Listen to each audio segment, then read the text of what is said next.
সুপ্রিয় দর্শক মণ্ডলী, আপনারা বিশ্বের যে যেখানে বসে আমাদের আজকের এই বিশ্লেষণধর্মী অনুষ্ঠান সমীকরণ দেখছেন, আপনাদের সবাইকে সাদর সম্ভাষণ জানাচ্ছি আমি ইকবাল কবির, কানাডা থেকে।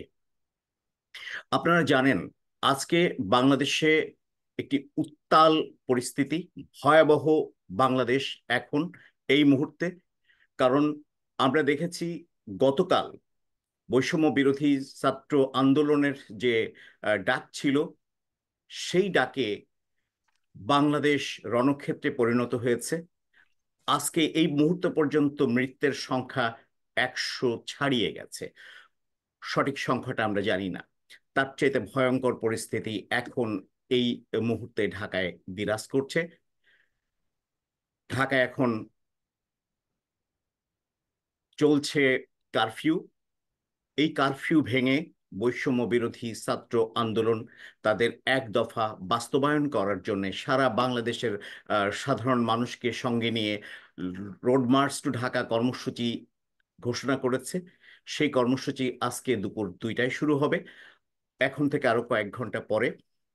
এই পরিস্থিতিতে বাংলাদেশ বড় ধরনের একটি সংঘাতে যাচ্ছে কিনা, আরো বেশি রক্তপাত হতে পারে কিনা, কিংবা এই জায়গাটায় সমাধানটা কোথায়, এই আলোচনার জন্য আমাদের সঙ্গে আজকে সংযুক্ত রয়েছেন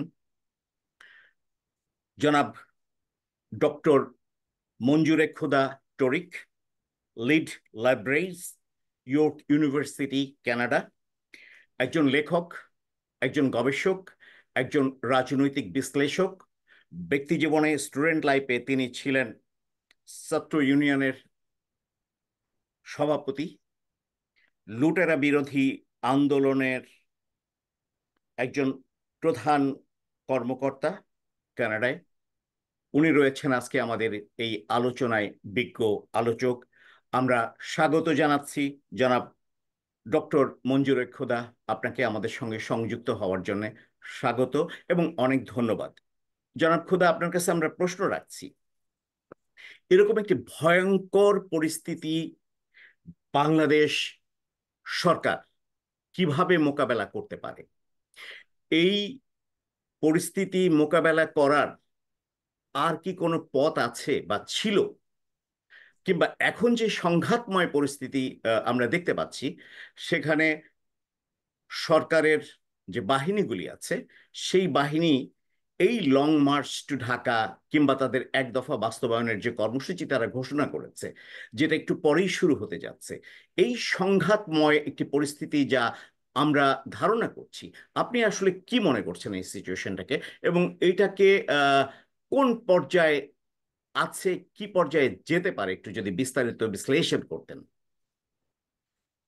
ধন্যবাদ জনাব ইকবাল কবির, সমীকরণের মিডিয়ার পক্ষ থেকে আমাকে আমন্ত্রণ জানানোর জন্য।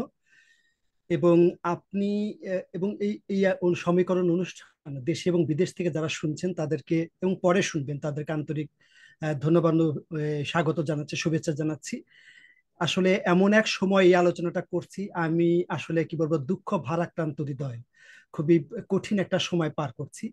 আমরা হয়তো বাংলাদেশ থেকে প্রায় 12,000 মাইল দূরে, 12,000 মাইল দূরে থাকলেও আমার ব্যক্তিগত বিবেচনা, বাংলাদেশে থাকলে বা বিদেশে যেখানে থাকে না কেন, বাংলাদেশের এই রক্তক্ষরণ, রক্তক্ষয় আমাকে এখান থেকেও, রক্তক্ষরণ এতটুকু মানে তাকে আমাকে এতটুকু বিচলিত কমাতে পারেনি। আমার মধ্যে প্রচন্ড রক্তক্ষরণ হচ্ছে এবং খুবই দুঃখিত এবং বেদনার্ত যে এখান থেকে আমরা যে পরিস্থিতি বা যেরকম কষ্টবোধ, যেরকম রক্তক্ষরণ হৃদয়ে ঘটছে, দেশে যারা আছেন এই পরিস্থিতির মধ্যে তাদের নিশ্চয়ই তার চেয়ে অনেক বড় একটা কঠিন সময় তারা পার করছেন। আমি তাদের প্রতি সমবেদনা জানাই।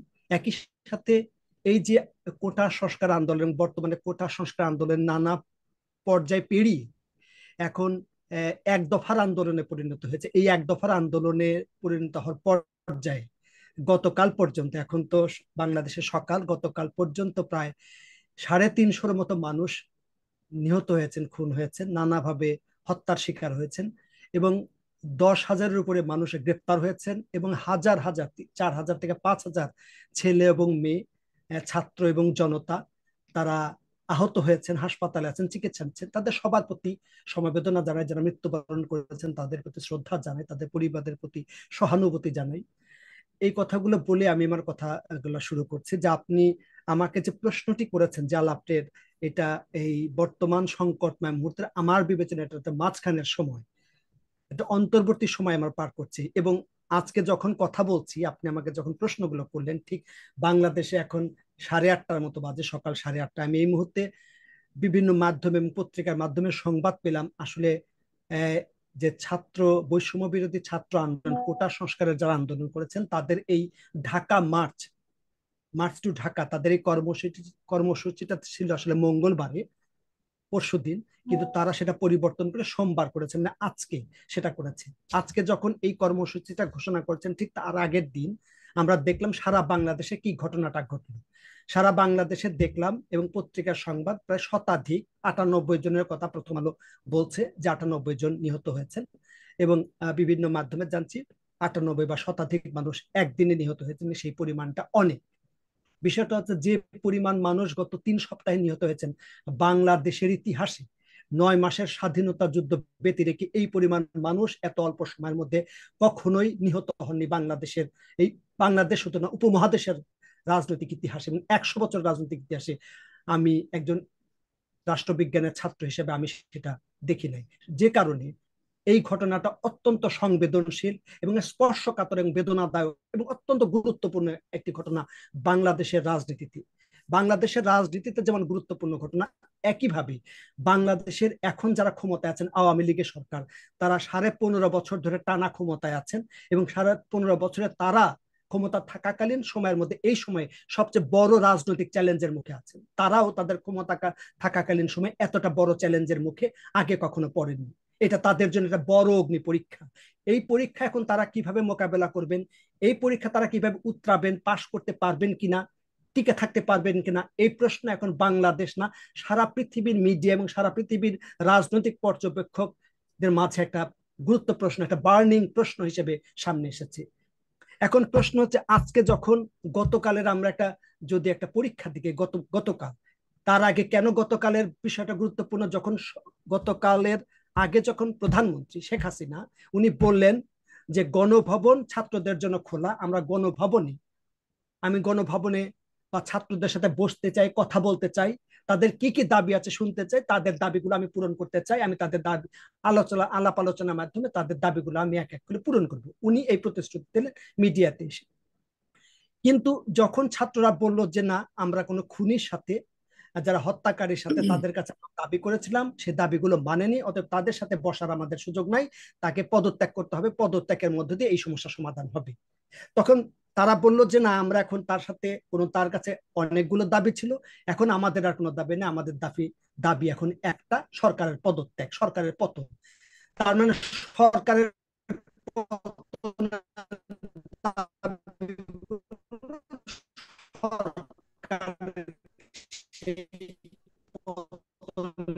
দাবিটা গ্রহণ করেছে কিনা সেটা একটা প্রশ্ন। আমরা জানি বাংলাদেশ সরকার, তারা এই ধরনের পদত্যাগের এখনো ছিল, এখন এটা সাধারণ ছাত্রদের দাবি নেই, এটা একটা রাজনৈতিক দাবিতে পরিণত হচ্ছে, এটা একটা রাজনৈতিক প্রশ্ন। অতএব রাজনৈতিক প্রশ্ন হিসেবে যখন আমাদের সামনে এসে, আমরা সেই বিষয়টা রাজনৈতিক ভাবে মোকাবেলা করবো।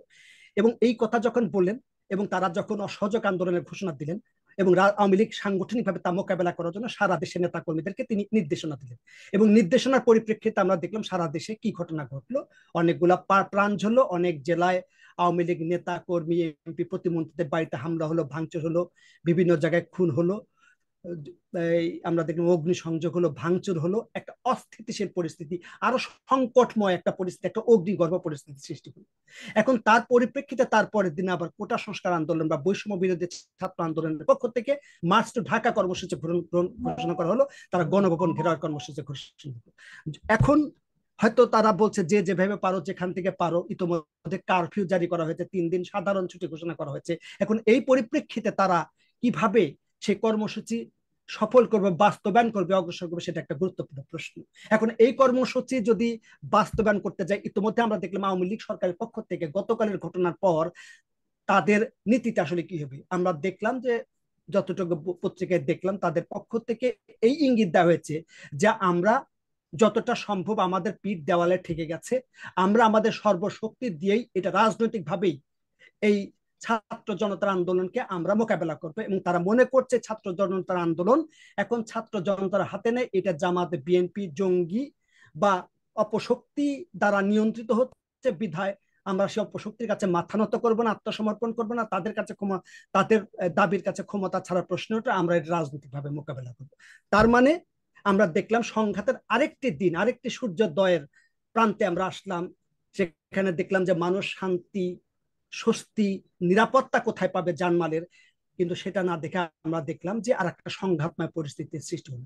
এখন আজকের সংঘাতে কি পরিমাণ ছাত্র জনতার জমায়েত হবে, তাদের আন্দোলনটা কতটা শান্তিপূর্ণ থাকবে, এটা আর শান্তিপূর্ণ থাকাও নির্ভর করছে আসলে সরকারের প্রশাসন, যেমন পুলিশ, সরকারের ছাত্র সংগঠন, যুব সংগঠন, গণসংগঠন, আওয়ামী লীগ এবং পেশাজীবী বা বিভিন্ন রাষ্ট্রের যন্ত্রের যে অ্যাপারেটাস আছে, উইংস গুলো আছে, যেমন পুলিশ, সেনাবাহিনী, বিজেপি, আনসার, তারা কি সরকারের পক্ষ থেকে ভূমিকা পালন করবে, এগুলোর উপর নির্ভর করবে আর আজকের পরিস্থিতিটা কোন দিকে আসলে যাবে।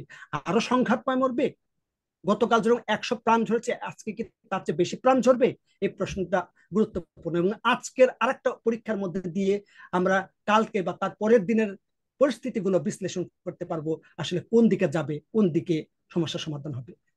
না, আমি একটা একটা বিষয় আপনাকে স্যার একটু ক্লিয়ার করে জানতে চাচ্ছি, সেটা হচ্ছে যে এই আন্দোলনকারীরা সাধারণ নাগরিকদের নিয়ে যে একটি গণ আন্দোলন মানে করতে পেরেছে, একটি আন্দোলন যেটা গণ অভ্যুত্থানমুখী, এরকম একটি জায়গায় কিন্তু আমরা ইতিমধ্যে দেখতে পেয়েছি।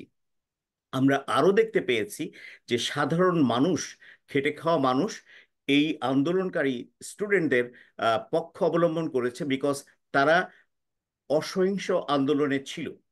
তাদেরকে আঘাত হেনেছে সরকারি দলের বাহিনী, ছাত্রলীগ। এই শুরু হলো আসলে একটি রক্তাক্ত অধ্যায়ের সূচনা হলো। এই দায় তো সরকারের, সরকারের এটা বোঝা উচিত ছিল। এখন তার পরবর্তীতে যে পদক্ষেপগুলি দেখছি, আমরা প্রতিনিয়ত দেখছি যে সরকার এমন একটি শক্ত অবস্থানে গিয়েছে, তার বাহিনী আমরা গুলি করতে দেখেছি, ছাত্রলীগের অংশদের তাদের সাথে নিয়ে গুলি করতে দেখেছি।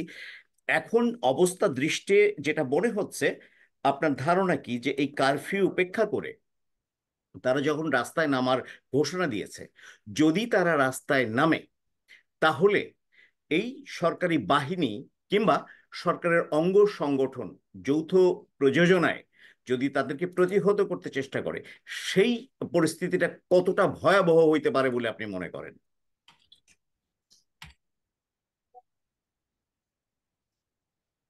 আপনি বলছেন যে বর্তমান যে পরিস্থিতি এবং এই যে যুদ্ধংদেহী পরিস্থিতি হলো এবং এই যে এত প্রাণ ঝরলো, এর দায় হচ্ছে সরকার। হুম। এখন সরকার এর সাথে ছাত্র জনতা যুক্ত হয়েছে এবং একটা গণ অভ্যুত্থানের পরিস্থিতি সৃষ্টি হয়েছে, সেটা সত্য। কারণ এই আন্দোলন, কোটা সংস্কারের যে আন্দোলন, সেটা সর্বস্তরের মানুষ, সর্বস্তরের মানুষ সেটা সমর্থন করছেন। এখন আওয়ামী লীগের পক্ষ থেকে বলা হচ্ছে যে আমরাও এটা সমর্থন করি, আমরাও এটা চাই, কোটা সংস্কার সময়ের দাবি, এটা নিয়ে আমাদের কোনো বিরোধ নাই, দ্বিমত নাই, এটা হচ্ছে প্রশ্নটা। এবং তাদের প্রথম দিকে তাদের যে বিষয়টা, প্রধানমন্ত্রী, আওয়ামী লীগের সাধারণ সম্পাদক ওবায়দুল কাদের সাহেব, তাদের যে বলা বক্তব্য, তুচ্ছ তাচ্ছিল্য, অধ্যত্ত, অহংকার, অহমিকা বোধ আজকে এই পর্যায়ে এসেছে, এটা তো এমনিতে হয়নি। প্রথম দিকে জুলাই মাসের 1 তারিখে এই আন্দোলন যখন শুরু হয়, এই আন্দোলন ছিল অহিংস এবং শান্তিপূর্ণ জুলাই 15 তারিখ পর্যন্ত। কিন্তু এই সময়কালে প্রধানমন্ত্রী এই আন্দোলনকে ঘিরে যে ধরনের তুচ্ছ তাচ্ছিল্য বক্তব্য, বিশেষ করে তার একটা খুবই অপ্রীতকর এবং আপত্তিকর বক্তব্য যে চাকরি কি শুধু চাকরি মুক্তিযোদ্ধার সন্তান পাবে না, তো রাজাকারের ছেলে নাতি নাতিরা পাবে, হ্যাঁ। যে এই যে উনি যে বললেন, এটা তো প্রকারান্তরে যারা আন্দোলন করছে তাদেরকে রাজাকার বলা হলো এবং রাজাকারের নাতিপুতি বলা হলো। এবং এটা নিয়ে অভিমান করে ছেলেমেয়েরা নিজেরাও বললো তুমি কে আমি কে, রাজাকার রাজাকার, কে বলেছে কে বলেছে, স্বৈরাচার স্বৈরাচার। তখন আবার এক শ্রেণীর মানুষ, আমি পন্থী বুদ্ধিজীবী, অনেক করলো না না, এটা তো আমরা মেনে নিতে পারি না, কেন তোমরা তোমাদেরকে রাজাকার বলছো, এটা তো অভিমান করে কথা বলা যায় না।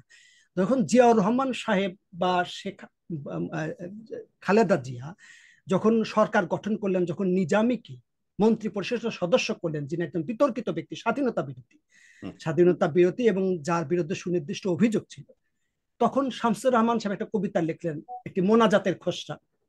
হে পাক পরওয়ারদিগার, তুমি আমাকে আমাকে এমন একজন চৌকস রাজাকার করে দাও যাতে পরকালে আমি সুখে থাকি, শান্তিতে থাকি। এরকম মানে রাজাকার হলে পুরস্কৃত হওয়া যায়, সুখে শান্তিতে থাকা যায়, হুম, মন্ত্রিত্ব পাওয়া যায়, এই কথাটা নেই। তার মানে কি শামসুর রহমান নিজেরা প্রকৃত রাজাকার হতে চেয়েছেন?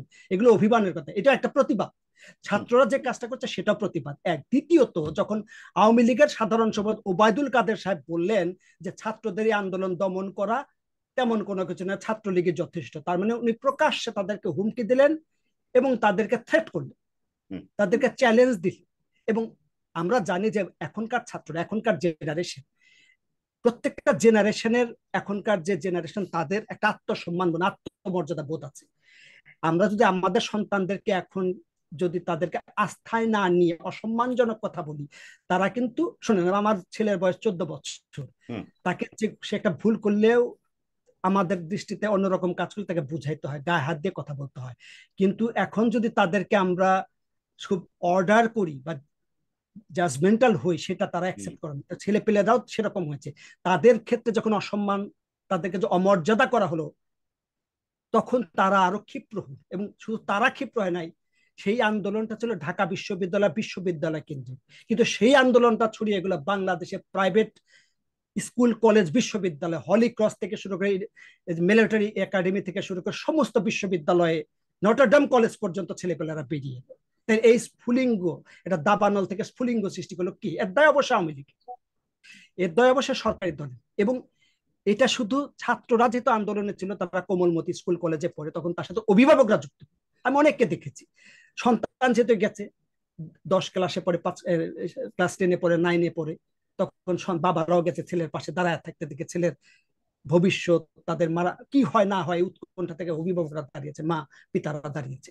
এইভাবে অভিভাবকরা যুক্ত হলেন, জনতা যুক্ত হলেন। এই আন্দোলন শুধু আমি মনে করি না কোটা সংস্কারের একটা বিষয়, এটা একটা গুরুত্বপূর্ণ ইস্যু, কিন্তু 15.5 বছর আওয়ামী লীগ সরকারের যে দুঃশাসন, তাদের যে লুটপাট, হুম, তাদের হুম। যে অনিয়ম, এবং বিভিন্ন আঞ্চলিক পর্যায়ে জমিদারি তন্ত্র তৈরি করেছিল, এবং ঘুষ, ঘুষ থেকে শুরু করে পাচার থেকে শুরু করে প্রতি দুর্নীতি, টাকা পাচার।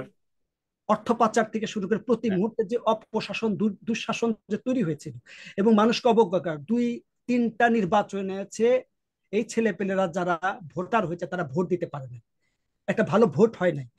সঙ্গত কারণে একটা ভোটারবিহীন নির্বাচনের মাধ্যমে নির্বাচিত সরকার, তার যে মধ্যে যে একটা বিনয়বোধ থাকার কথা, একটা দুর্বলতা থাকার হুম, কথা, সেটা তাদের মতো মোটেই ছিল না, বরং ছিল ঔদ্ধত্য। এবং মানুষের মধ্যে যে পুঞ্জীবিত জনজীবনের যে সংকট, জনজীবনের দীর্ঘদিনে নানা ধরনের সংকট, নানা ধরনের বঞ্চনা, এই বঞ্চনাগুলো এই ক্ষোভের সাথে এটা তাদের মধ্যে আরো ঘি ঢালার মতো একটা পরিস্থিতি তৈরি হয়েছে, এই ক্ষোভটা বিস্ফোরিত হয়েছে। এখন এই আন্দোলনটা ইতোমধ্যেই গণ অভ্যুত্থানের রূপ নিয়েছে, কারণ আমরা মনে করেছিলাম আওয়ামী লীগ সরকার সেনাবাহিনী নামাবে, বিজেপি নামাবে, কারফিউ দেবে, সাধারণ ছুটি ঘোষণা করবে, জরুরি অবস্থা জানি 144 দেখা মাত্র গুলি, এত কিছুর পরও হাজার হাজার ছাত্র জনতাকে গ্রেপ্তার করলো, তারপরেও আন্দোলনকে দমন করা গেল না। কিন্তু অন্যদিকে সরকার বলছে যে তারা 9 দফা যে দাবি দিল, ছাত্র জনতাকে ছেড়ে দিবে, তদন্ত করা হবে, তাদেরকে আর হয়রানি করা হবে না, আর খুন হবে না, এই প্রতিশ্রুতিগুলো দেওয়ার কথা ছিল, সেটা না করে হিতে বিপরীত হলো, তারা আরো উল্টা পথেই হাঁটলো। যেমন তার মানে সাইদ, আপনি বলতে চাচ্ছেন যে সরকার তাদের বেসিক্যালি কোনো দাবি পূরণ করেনি। না, দাবি পূরণ করেনি আমি সেটা বলবো না, খণ্ডিত ভাবে আপনি বলা যেতে পারে। যেমন এটা যে দাবিটা নির্বাহী আদেশে হওয়ার কথা, সেটা কোর্ট পর্যন্ত গড়াতে পারলো কেন? এখানে কোর্ট একটা পর্যন্ত বিতর্ক আছে, ডক্টর তরিক, আমি যেটা বলছি, দেখেন, সরকার কিন্তু সেই কোর্টের রায়টাকে নির্ধারিত তারিখ থেকে আরো এগিয়ে নিয়ে আসছে। অর্থাৎ কোর্ট সরকার কর্তৃক নিয়ন্ত্রিত। আমরা দেখেছি বাংলাদেশের বিচার বিভাগ মোটেই স্বাধীন নয়, এর অনেক প্রমাণ আমরা পেয়েছি। আমরা ওই জায়গায় আলোচনায় যাচ্ছি না, বিকজ আজকের আলোচনা একটা ভিন্ন রকম বিষয়, আমরা সময়ের স্বল্পতাও রয়েছে। সো আমাদের কথা হচ্ছে যে বিচার বিভাগের উপর সরকার তার প্রভাব অলরেডি দেখিয়ে দিয়েছেন ওই রায়টার ডেটাকে এগিয়ে নিয়ে এসে, তারপর রায়টা এসছে। ওকে, সো ওইটা আমরা জানি। এখন আমাদের মূল প্রশ্ন হচ্ছে এত সব কিছুর মধ্যে দিয়ে সরকারের যে মনোভাবটা আমরা বুঝতে পেরেছি সেটা মোটেই নমনীয় ছিল না। এ ব্যাপারে আপনি কি মনে করেন? এক নাম্বার। দুই নাম্বারটা হচ্ছে, এখন এই সংঘাতময় পরিস্থিতি, সরকারের মনোভাব আমরা বুঝতে পেরেছি কখনোই নমনীয় ছিল না। এখন আর কোনোভাবেই কি আশা করা যায় যে সরকারের মনোভাব নমনীয় হবে? দুই, যদি না হয় তাহলে এই আন্দোলন কি মুখোমুখি একটা সংঘর্ষে যাবে? সেই সংঘর্ষ হলে কি হতে পারে? না, প্রশ্নটা গুরুত্বপূর্ণ। সেই এটাকে প্রেডিকশন বলে, যে আমরা আহ, এটা রাষ্ট্রবিজ্ঞান বা সমাজ বিজ্ঞানের যে ধারা প্রবণতা, হুম হুম। আহ, সেটা তো একটা আমরা ধারণা থেকে বলি, কারণ এটা হ্যাঁ। পিওর সায়েন্স ফিজিক্সের মতো বিষয়টা না, যেটা বিষয়গুলো বোঝা যায়। মানে আমরা ধারা কনসিকুয়েন্স গুলো কি হবে, এই কনসিকুয়েন্স সমীকরণগুলো, সেটা ইতোমধ্যেই হুম ছাত্র জনতার যে গণ অভ্যুত্থান, গণজাগরণ এবং সরকারি শাসক দল ইতোমধ্যে মুখোমুখি আছে। সেখানে বোঝাপড়ার কোনো অবস্থায় নেই। সরকার গত পরশুদিন সরকার প্রধান শেখ হাসিনা বলেছেন যে সবার জন্য গণভবনের দরজা খোলা, হুম উন্মুক্ত। হুম যে কোনো সময় আমি তাদের সাথে ডায়লগ করতে পারি, আলোচনা করতে পারি, তাদেরকে শুনতে চাই। আমি উনার বক্তব্যটা শুনেছি, হুম হুম হুম হুম যে শুনেছি, এবং উনি বারবারই বলেছেন। আপনি যেটা বললেন যে সরকার নমনীয় না, মোটেই না। সরকার নমনীয় আছে, গরম আছে। সরকার এখন যে পর্যায়ে আছে, সেই পর্যায়টা যদি একটু, এই পর্যায়ের কিছুটা, এই পর্যায়টা যদি অনেক আগে থাকতো, 2 সপ্তাহ আগে হয়তো, তাহলে হয়তো পরিস্থিতিটা অন্যরকম। এই ক্ষেত্রে আমার নিজেরও দ্বিমত আছে যে সরকার আসলে সেরকম হইতো না। হুম হুম হইলে সরকার যদি সেরকম হতোই, তাহলে তো এই পরিস্থিতি হতো না। হতো না বলে এই পরিস্থিতি হচ্ছে, সেটা শুধু এই ঘটনা নয়, অন্যান্য ঘটনার পরম্পরাগুলো তাই প্রমাণ করে যে এই সরকারের মধ্যে যে ঔদ্ধত্য এবং অহংকার। কারণ একটা, আমরা জানি যে সরকারগুলো একটা এককেন্দ্রিক সরকার, একনায়ক সরকার, তাদের মধ্যে সেই ধরনের বিনয় বোধটা কম কাজ করে। জনগণের প্রতি যে দায়বদ্ধতা, দায়িত্বশীলতা, জবাবদিহিতা, সেই এদের মধ্যে সেই এক জবাবদিহিতার জায়গাটা নাই। যে কারণে তিনি যা মনে করছেন, একজন মানুষ সিদ্ধান্ত দিচ্ছেন। সেখানে যদি যৌথ সিদ্ধান্তের প্রশ্ন, আলাপ আলোচনার প্রশ্ন, সংসদের প্রশ্ন আসতো, যে সংসদে আলাপ আলোচনা করে বেশি, কিন্তু সেটা সে কোনোটাই তা হচ্ছে না। হুম সেটা না হওয়ার কারণে পরিস্থিতি এরকম। আপনি যেটা বললেন যে সরকার নমনীয় না, সরকার যখন কিছুটা নমনীয় হয়েছে, আলোচনা অ্যাটলিস্ট করতে চায়। আমরা জানি যে আলোচনা আসলে চলে কি চলে না, আলোচনা চলে। আমি তার সাথে প্রতিপক্ষ হিসেবে, শত্রুপক্ষের সাথেও আলোচনা হুম হয়। গাজা যুদ্ধ হচ্ছে, সেখানে ইসরায়েল এখন, ইরান আর ইসরায়েল মুখোমুখি। এখন তারা যদি চায় কোনো বিষয় না, ডায়লগ ডায়লগ করতে পারে। ডায়লগ করা মানে কম্প্রোমাইজ করা না, বোঝাপড়া না, সমঝোতা না। ইউক্রেনের সাথে রাশিয়া আলোচনা করতে পারে, আলোচনা করা মানে সেটা সমাধান হয়ে গেল না। যার যার বক্তব্যটা দিল, সেখান থেকে তারা উঠেছে। এটা শেখ মুজিব সাহেব করেছেন বিভিন্ন আন্দোলনে, সেটা হয়। এখন প্রশ্ন হচ্ছে যে ছাত্ররা সে অবস্থানে নেই। তারা কি শেখ হাসিনার এই বক্তব্যটা গ্রহণ করেছে? তারা কি গণভবনে যাবে, শেখ হাসিনার সাথে কথা বলবে? তারা কথা বলবে না। যে আপনাদের সাথে কোনো কথা নাই, আপনি পদত্যাগ করেন। আপনি পদত্যাগ করলে তারপরে কথা হবে যে কোন প্রক্রিয়ায় ক্ষমতাটা হস্তান্তর হবে, সাংবিধানিক না অসাংবিধানিক। সাংবিধানিক হলে কোন প্রক্রিয়া। এখন আপনি প্রশ্ন হচ্ছে নমনীয় না হলে পরিস্থিতিটা কি, সে কথাটা কেবলই আমি আলোচনা করলাম। যে হুম হুম নমনীয় হলে সংঘাত, সংঘাত মানে আমরা জানি যে সহিংসতা, মারামারি, কাটাকাটি, খুন, রাহাজানি, যে যার আধিপত্য, আমার শক্তি, আমার শক্তি, আমার বাহুবল দেখাতে হবে। যে আমি যে ক্ষমতাবান, আমার সাথে যে জনগণ আছে, আমি যে তাদেরকে মোকাবেলা করতে পারি, দমন করতে পারি। একটা হচ্ছে সরকারের সুবিধা হচ্ছে এটা, যে সরকারের সাথে রাষ্ট্রীয় বাহিনীগুলো আছে, পুলিশ আছে, এখনো পর্যন্ত যে পুলিশ আছে, সেনাবাহিনী আছে, বিজেপি আছে, আনসার আছে, এবং প্রশাসন আছে, সরকার প্রশাসন, যেটা স্থানীয় প্রশাসন, সরকার প্রশাসন, তারা তাদেরকে সহযোগিতা করছে। আর একটা হচ্ছে ছাত্র জনতার সাথে শুধু ছাত্র জনতাই আছে, আওয়ামী লীগ বিরোধী রাজনৈতিক দলগুলো তাদের সাথে সমর্থন দিচ্ছে নৈতিকভাবে, বিভিন্নভাবে। এখন আওয়ামী লীগ নৈতিকভাবে দুর্বল, কারণ তারা অনেকগুলো কাজ করেছে, যে কাজগুলো মানুষের, জনগণের দ্বারা, ছাত্রদের দ্বারা সমর্থিত হয়নি, অভিভাবকদের দ্বারা সমর্থিত হয়নি। ইতোমধ্যে যে পরিমাণ প্রাণ ঝরেছে, এই প্রাণ পূরণ হবার নয়। ওনারা যেভাবে এই মেট্রো রেলের কথা বলছিলেন, সেতুর কথা বলছিলেন, বিটিভির কথা বলছিলেন, প্রাণের সাথে কোনো বস্তুর তুলনা হয় না। এক্স্যাক্টলি। প্রাণ আমরা আবার তৈরি করতে পারি, পদ্মা সেতু 10টা বানাতে পারি, কিন্তু একটা মানুষের প্রাণ, একটা মায়ের সন্তানকে আমি বুকে ফেরত দিতে পারবো না। কোনো মাকে যদি বলা হয় যে তোমাকে 10টা পদ্মা সেতু দেবো, প্রতিদানে তোমার সন্তানটাকে বলি দাও, কোনো মা সেটা রাজি হবে না। শেখ হাসিনা সেটাও রাজি হবেন না। উনি উনার পিতার কথা বলছেন যে আমি আমার পরিবারকে হারিয়েছি সেটা কান্না করছেন। একটা সময় পর্যন্ত মানুষ ওনার সেই কান্নায়, ওনার চোখের জলে মানুষ ব্যথিত হতেন, মানুষ কষ্ট পেতেন, আবেগ প্রকাশ করতেন। কিন্তু এখন পর্যায়টা এমন চলে গেছে ওনার বলা বক্তব্য এবং আচরণের মধ্য দিয়ে মানুষ আর এই জিনিসগুলোকে, মানুষকে আর ব্যথিত করেন, মানুষকে আর কষ্ট দেয় না। মানুষ এগুলো মনে করে যে অভিনয়, কারণ তারা কিছু কিছু কর্মকাণ্ডের সাথে এবং বাস্তব ব্যবস্থার সাথে মিল খুঁজে পায় না। যে কারণে এখন যে পরিস্থিতি মুখোমুখি সংঘাত, সংঘাত অনিবার্য। এই সংঘাত থেকে বেরিয়ে আসার বুদ্ধি একটাই, এক, প্রথমত হচ্ছে একটা আলোচনার ব্যবস্থা করতে হবে। এই আলোচনাটা কে করবে? হুম। এখন ছাত্র প্রতিনিধিরা যারা 149 জনের যে কমিটি আছে, তারা যদি মনে করে যে আমরা সেখানে যাব, সরকারকে পরিষ্কার করে বলবো যে আমাদের দাবি এরকম ছিল, আমরা এখন এই জায়গায় নাই, এখন এটা রাজনৈতিক প্রশ্ন, একদম আপনি যদি সরে যান তাহলে আমরা আমাদের কর্মসূচি প্রত্যাহার করে দেশ শান্তি স্বস্তি নিরাপত্তার জায়গায় যাব। এটা একটা পথ।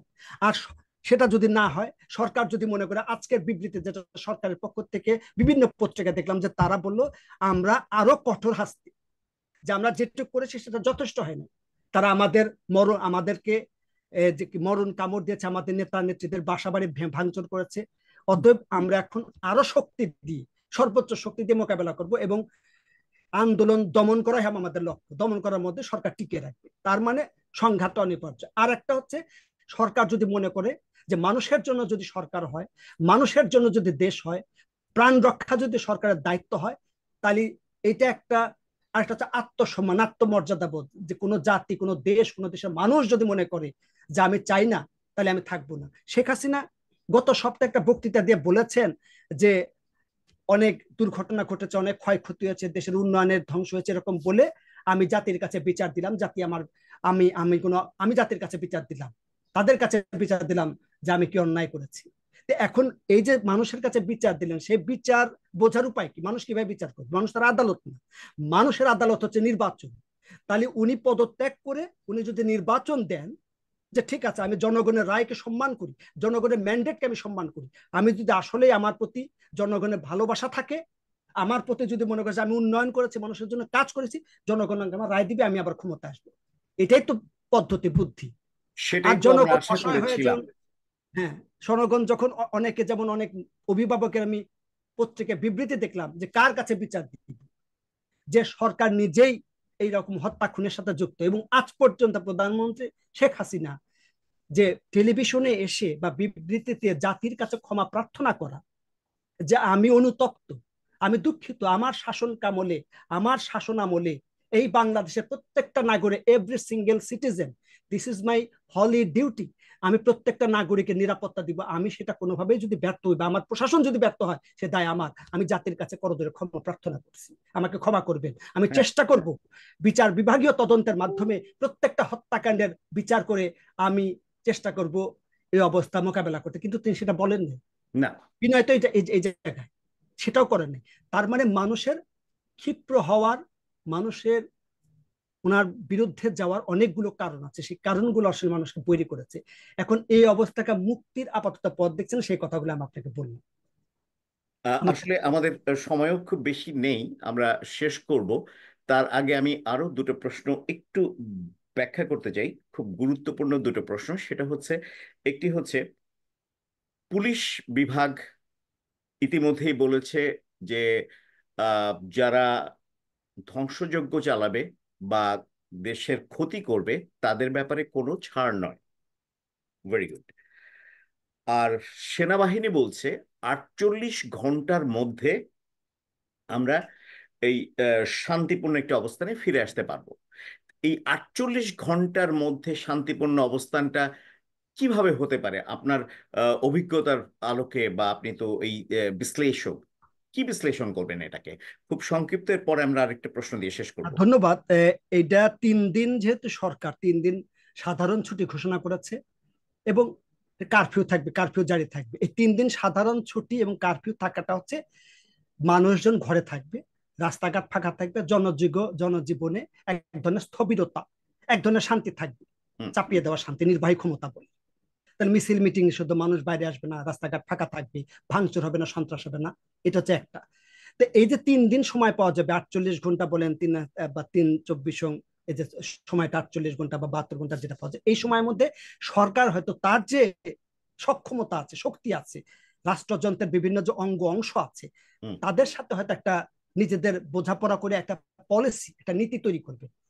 এই ভিতর থেকে হয়তো তারা ছাত্র জনতার যে আন্দোলন, এই বিভিন্ন অংশে, থানা, জেলা, ঢাকা, বিভিন্ন অংশে, এবং হুম। তাদের যে সরকারের রাজনৈতিক এবং প্রশাসনিক কাঠামো, রাজনৈতিক দল, স্থানীয় পর্যায়ে আওয়ামী লীগ বা তাদের যে অঙ্গ সংগঠনগুলো আছে তাদের দিয়ে কি ধরনের চাপ বা চাপ প্রয়োগ করে হামলা মামলা, ভয় ভীতি, নানাভাবে হয়তো আঞ্চলিক পর্যায়ে থেকে কেন্দ্র পর্যায়ে একটা দমন পীড়নের মধ্যে দিয়ে একটা নিয়ন্ত্রণ করার চেষ্টা করবেন। এই যে যেহেতু এই সময়টা পাওয়া গেল, আবার একটা হচ্ছে যে সেনাবাহিনী, পুলিশ যে কথাটা বলছেন, ওনারাও হয়তো এই বিষয়গুলো চিন্তা করার শুধু মিটিং করতে পারবেন নিজেরা নিজেদের, সেনা বিভিন্ন প্রশাসনের বিভিন্ন স্তরের সাথে আন্তঃসম্পর্ক যোগাযোগগুলো কে কাপে কোঅপারেট করবে। তারা মনে করছে যে এই 48 ঘন্টা বা 2 দিনের মধ্যে তারা জিনিসগুলো একটা নীতি নির্ধারণ করতে পারবেন। এই নীতি নির্ধারণের মধ্যে দিয়ে আবার এরকম হইতে পারে তারা কোটা সংস্কার আন্দোলনের নেতৃত্বের সাথে একটা গোপন যোগাযোগ বা নানা পর্যায়ে যোগাযোগ করতে পারেন একটা বোঝাপড়ার জন্য। কারণ তারা, আজকে আমি দেখলাম গতকাল আলোচনা, আমরা সংঘাত চাই না, শান্তি চাই। আওয়ামী লীগ বলছি আমরা আলোচনার মাধ্যমে এই সমস্যার সমাধান চাই, আমরা সংঘাতের পথে হাঁটতে চাই না, এই কথা বলছে তারা নেতৃত্বের পর্যায় থেকে, কেন্দ্রের পর্যায় থেকে। তাহলে তার মানে তাদের একটা হচ্ছে, এটা একটা পলিসি আছে, দুইটাই পলিসি তাদের সামনে তারা বলছে আর কি, আমি পত্রিকা যেটা দেখলাম। তাহলে তারা মনে করছে যে 48 ঘন্টা একটা সময় পেলাম, একটা পজ দিয়ে হয়তো এক ধরনের মেকানিজম ডেভেলপ করে তারা এই পরিস্থিতিতে নিয়ন্ত্রণ করার চেষ্টা করবে। এই জন্য তারা সময়টা নিচ্ছে।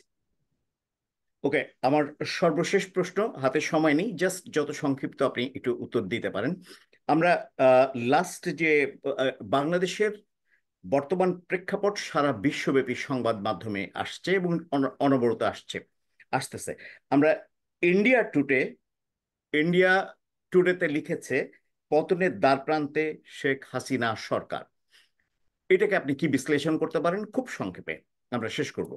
না, সেটা ইন্ডিয়া টুডে যেমন বলছে, সারা অন্যান্য বাংলাদেশের বিভিন্ন রাজনৈতিক পক্ষ থেকে অনেক রাজনৈতিক বিশ্লেষকরাও এই কথাগুলো বলছেন, বা পৃথিবীর বিভিন্ন দেশে স্বৈরতান্ত্রিক সরকার বা এককেন্দ্রিক সরকার যারা ক্ষমতাকে ধরে রাখতে চায়, তারা ক্ষমতাকে, তারা নানা প্রক্রিয়ায় ক্ষমতা ধরে রাখার চেষ্টা করে।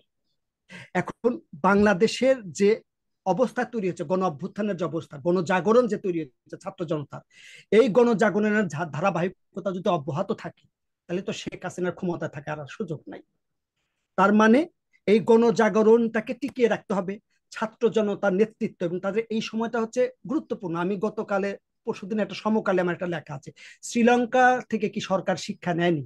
শ্রীলঙ্কার যে হ্যাঁ। একটা গণ অভ্যুত্থান তৈরি হলো 2022 সালে এই জুলাই মাসে, এই জুলাই মাসে সে অভ্যুত্থান তৈরি ছাত্র জনতা রাজাপাকসের রাজপ্রাসাদ দখল করে নিয়ে সে বিছনার মধ্যে ঘুমালো, কি কাণ্ডই না করলো, সারা দুনিয়া দেখলো। হ্যাঁ। তারপরে রাজাপাকসে গোপনে সিঙ্গাপুরে পালিয়ে গেল। অনিল বিক্রমসিংহ ক্ষমতায় আসলেন, ক্ষমতায় এসে তিনি কি করলেন, প্রথমত একটা মন্ত্রী পরিষদ গঠন করলেন, পরিস্থিতি শান্ত এবং নিয়ন্ত্রণ করলেন সেনাবাহিনী এবং পুলিশের সহযোগিতা। তারপরে কি করলেন, তারপরে যে যারা এই আন্দোলন ছাত্র তরুণরা করেছিল, সেই ছাত্র তরুণদের এক এক করে জেলে ঢুকালেন। এমন অবস্থা করলেন, তাদের বাড়ি বাড়ি থেকে ধরে প্লেনের মধ্যে ধরে নিয়ে এসে তাদের বিচারের ব্যবস্থা করলেন। এই যে হুম, হুম। বিষয়টা, বাংলাদেশে হয়তো সরকার সেই পরিস্থিতি সৃষ্টি করতে চেয়েছিল, কিন্তু সেটা এখনো বলা যাচ্ছে না সে পরিস্থিতি সৃষ্টি করতে পারবে কি পারবে না। কিন্তু এখনো আপাত পরিস্থিতি বলছে সরকারের নিয়ন্ত্রণ এখন নাই। সরকার ইচ্ছা করলে সব করতে পারে না। গত 2 দিনে সে প্রমাণ করেছে এত দমন পীড়ন, রাষ্ট্রের সমস্ত শক্তি এবং তার রাজনৈতিক শক্তি ব্যবহার করে ছাত্রদেরকে আস্থায় আনতে পারবে। এই এখন বুঝতে হবে যে এখনকার ছাত্রদের বা ছাত্র জনতার শক্তি ভিন্ন ধাতুতে গড়া।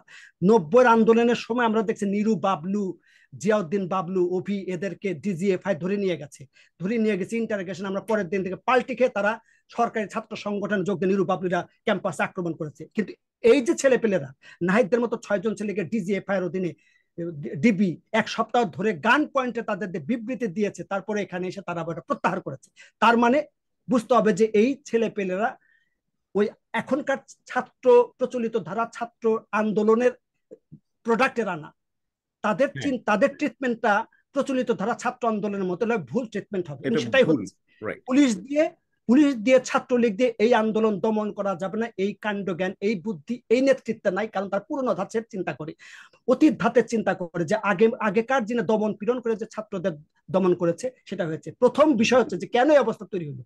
বাংলাদেশ সরকার 15.5 বছর যে ভয়ের সংস্কৃতি তৈরি করেছিল, এমনকি শেখ হাসিনা, শুধু হাসিনা মানুষ বলতে পারতো না, এমন একটা ভয়ের সংস্কৃতি। আমরা আমরা ট্রুডো বলি না, হ্যাঁ, আমরা তো হ্যাঁ, বলি, হ্যাঁ, হ্যাঁ। ট্রুডো আমরা বলি। সেই হ্যাঁ, আমাদের শেষ করতে এখন হবে এই টরিক, ভয়ের একটু সংস্কৃতিকে তারা সংক্ষেপে ক্রিয়েট যদি করেন। করেছে এবং তারা এখন ভয়হীন ভাবে রাস্তায় নামছে।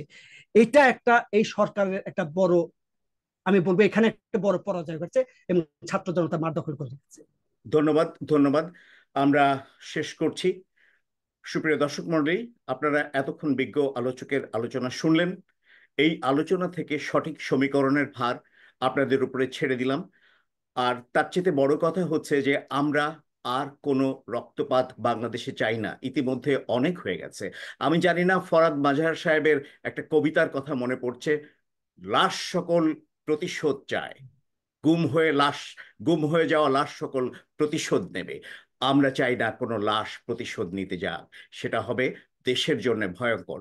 আমরা বাংলাদেশের সুখ, সমৃদ্ধি এবং উত্তর এই পরিস্থিতি থেকে উত্তরণের পথ খুঁজে পেতে চাই, আল্লাহর কাছে প্রার্থনা করতে চাই। এবং পাশাপাশি আপনারা যারা আছেন, যে যেখানে আছেন, ভালো থাকবেন, সুস্থ থাকবেন, সুরক্ষিত থাকবেন। আপনাদের সবাইকে আরেকবার ধন্যবাদ জানাচ্ছি। আমি ইকবাল কবির। ধন্যবাদ জনাব ডক্টর তরিক। আপনাকেও ধন্যবাদ।